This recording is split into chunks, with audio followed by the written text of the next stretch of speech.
Want to do your HP LaserJet Pro M15w Wi-Fi setup? Follow these easy steps. Step 1. Turn on your printer.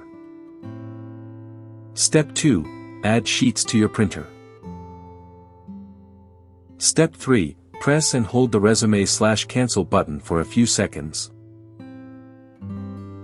Step 4. You'll receive a printout with the Wi-Fi direct name and password on it. Step 5. Open your device's Wi-Fi settings.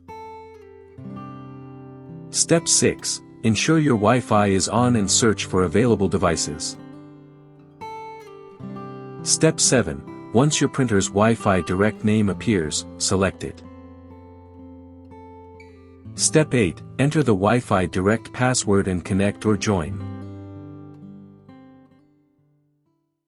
Leave a like and subscribe if we helped resolve your issue. Drop a comment below for more such help and information. Or visit us at www.printertales.com.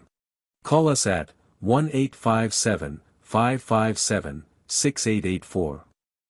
441615184781.